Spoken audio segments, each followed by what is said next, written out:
Tiga paslon Cagup-Cagup Jakarta siap berdebat malam ini. Siapa yang lebih unggul dan mampu menarik warga ibu kota? Kita akan berbincang bersama dengan Kunto Adiubo, pengamat politik Universitas Padjadjaran Bandung. Selamat petang, Mas Kunto. Selamat sore, Mas. Baik, ini tema debat lingkungan perkotaan dan juga perubahan iklim. Dari temanya saja ini sudah jelas terlihat dan juga bisa dirasakan oleh warga Jakarta ketika nanti. Ini apakah akan jadi penentu nanti warga Jakarta memilih siapa di pilkada nanti? Ya, kita harapkan demikian ya, Mas ya. Mudah-mudahan pemilih Jakarta adalah pemilih rasional sehingga diharapkan apa yang keluar, argumentasi, ide-ide brilian atau inovasi-inovasi dari Cagup-Cawagup ini kemudian bisa diolah oleh pemilih untuk kemudian menjadi dasar pertimbangan mereka memilih di tanggal 27 nanti. Lalu dari topiknya saja kan kelihatan kayaknya ini topiknya Ridwan Kamil banget karena ada perkotaan kan gitu. Jadi ya ini kesempatan Ridwan Kamil untuk kemudian membalas menyusul ketertinggalannya dari Mas Pram dan Rano Karno gitu kan. Apa yang dari survei seminggu 2 minggu terakhir kemarin mungkin ada ketertinggalan yang lumayan, gapnya juga sudah lumayan 5-6% gitu kan Mas. Jadi kemudian ini jadi peluang buat Ridwan Kamil untuk kemudian mengejar ketertinggalannya. Semoga di debat ini bisa meyakinkan mereka yang belum menentukan pilihan atau yang mereka masih gamang lah, masih bisa berubah pilihan gitu. Oke, tapi selain soal persiapan materi debat, ketika tadi jelang debat juga disinggung soal para paslon ini bertemu dengan tokoh yang bisa berpengaruh di Pilkada Jakarta. RK dengan Presiden Jokowi, kemudian juga tadi Pram Rano dengan Anies Baswedan. Apa yang Anda baca soal pertemuan dengan tokoh ini?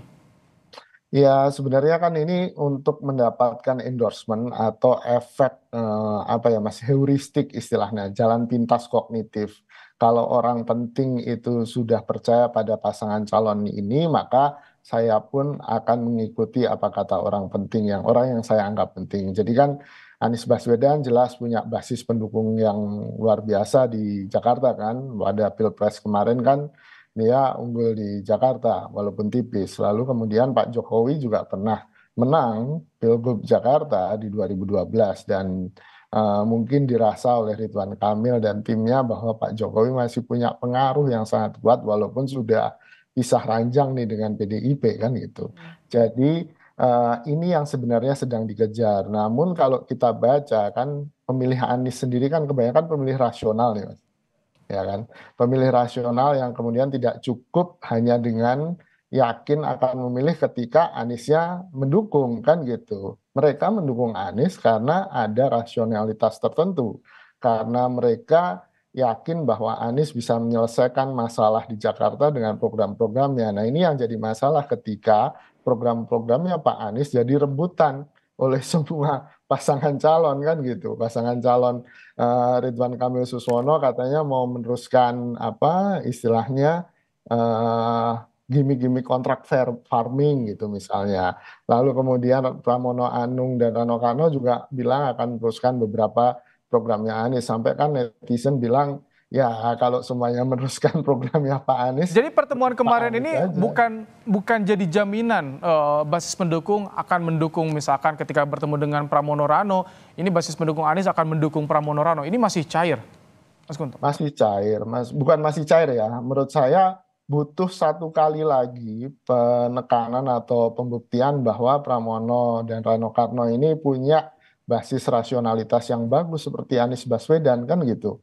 Karena ini pemilih rasional yang kita bicarakan. Beda lagi kalau pemilihnya ya pemilih di Solo yang mungkin ketika Pak Jokowi bilang pilih A, maka mereka akan pilih A gitu. Jadi ini basis karakteristik pemilihnya berbeda gitu Mas. Oke, dan Presiden ke-7 Jokowi juga bilang dan di media sosial, saya Ridwan Kamil, seberapa besar pengaruh pernyataan Jokowi ini bagi Pilkada Jakarta, bagi Ridwan Kamil. Nanti kita akan bahas usai jeda.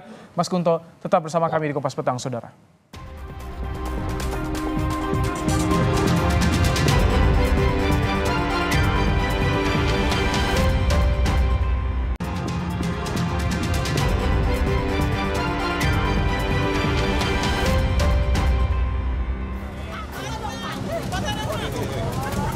nanti ada rujukan ya. Bagaimana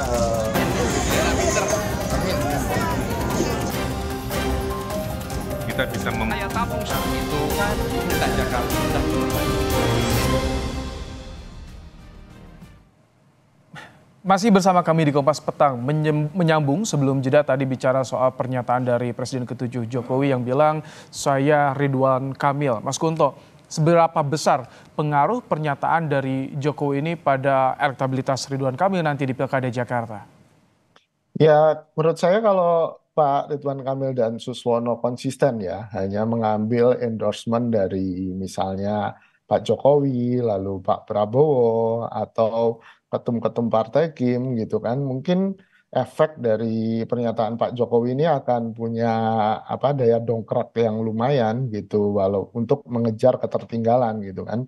Diharapkan ini bisa jadi semacam efek heuristik tadi Mas, jalan pintas kognitif bahkan ketika Pak Jokowi aja yang keren milih Pak Ridwan Kamil, maka saya akan milih Ridwan Kamil. Cuma sayangnya kan pasangan ini juga agak kontradiktif ya Mas ya, dalam pernyataan-pernyataannya misalnya PKS masih berharap pada Anies Baswedan. Ridwan Kamil juga mengaku masih WA-an sama Anies Baswedan kan gitu. Bahkan terakhir ada statement bahwa FPI mendukung Ridwan Kamil dan Suswono ini. Jadi menurut saya ketika endorsement-nya dari dua kubu yang kontradiktif, ya jelas pemilih bingung kan gitu. Itu yang saya efektif. Masih menunggu bicara soal pengaruh dari tokoh untuk Pilkada Jakarta. Tapi salah satu yang juga variabel ditunggu oleh publik warga Jakarta di Litbang Kompas, 36,5% menunggu debat selesai. Hari ini menjadi debat pamungkas dengan tema lingkungan perkotaan dan perubahan iklim. Apa yang Anda lihat soal debat malam ini, Mas Kunto?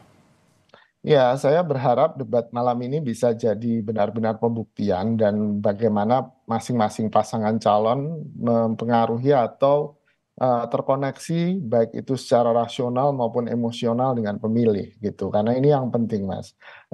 Di debat-debat kemarin yang saya lihat lebih didominasi seperti cerdas cermat gitu. Jadi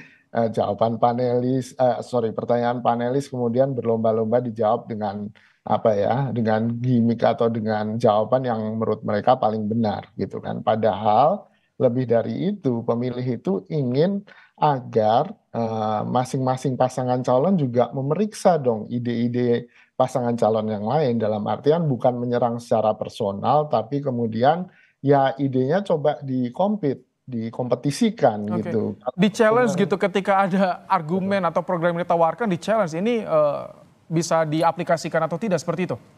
Iya, betul. Kan pemilih berharap yang ada di panggung lah yang bisa memeriksa kan, Mas. Kalau saya ada di luar panggung kan gimana nanyanya kan gitu.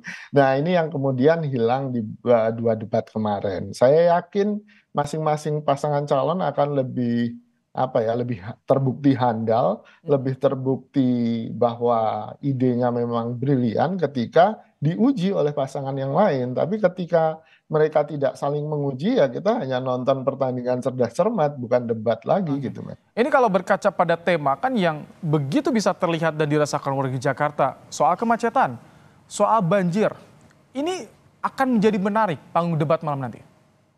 Betul, Mas. Satu lagi soal polusi udara, Mas, gitu. Karena kan siapapun yang ada di Jakarta mungkin sudah merasakan efeknya ya, terutama buat anak-anak, bahkan remaja, bahkan mereka yang sudah tua pun juga ikut merasakan polusi ini. Dan ini kan sebenarnya satu bagian tidak terpisahkan dari isu lingkungan yang ada di Jakarta kan, Mas. Dan mungkin zaman Pak Anies ini belum terselesaikan gitu kan, dan ini saatnya masing-masing pasangan calon yang kemarin meneruskan program Pak Anies harus membebaskan diri dan berkreativitas untuk kemudian menyelesaikan masalah-masalah seperti banjir, pemukiman, polusi, macet, tata kota, itu Mas yang menurut saya jadi potensi bahwa debat ini memang menjadi pertimbangan penting bagi pemilih. Ini kan seluruh paslon tentu memiliki gagasan, program yang ditawarkan pada publik. Dengan tema debat yang tadi Anda bilang menarik ini, bagaimana cara mengkomunikasikan agar publik bisa menerima, ini masuk akal? Ya, Menurut saya caranya, wah ini udah konsultasi yang biasanya argonya jalan Mas gitu. Mhm. Tapi paling tidak caranya kan mensimplifikasi buat para pemilih bahwa di baliknya ada sekian banyak teknologi, di baliknya ada sekian banyak policy, pertimbangan-pertimbangan kebijakan publik gitu kan. Tapi buat para pemilih adalah lebih pada apa? Keunggulan kompetitif dari apa yang sudah pernah dilakukan. Kalau sudah pernah dilakukan dan gagal, ngapain diulangin lagi kan gitu. Jadi keunggulan kompetitif ide atau teknologi atau kebijakan baru inilah yang harus didorong oleh para pasangan calon dan tidak melupakan koneksi emosional gitu bahwa ya banjir itu emang nyusahin, banjir itu membuat harga properti turun, polusi udara itu memang membuat kita sesak, sakit-sakitan dan banyak problem lain bahkan stres dan lain sebagainya gitu Mas. Ini ada format yang baru nih yang disiapkan oleh KPU Jakarta di debat malam ini, yakni akan diputar video pertanyaan dari warga, sudah dikurasikan dulu oleh panelis. Ini bagaimana nanti dengan format yang seperti ini, Mas Gunto? Nah ini menarik, justru ini bisa jadi potensi bagaimana masing-masing pasangan calon membuat koneksi tadi dengan warga Mas gitu kan.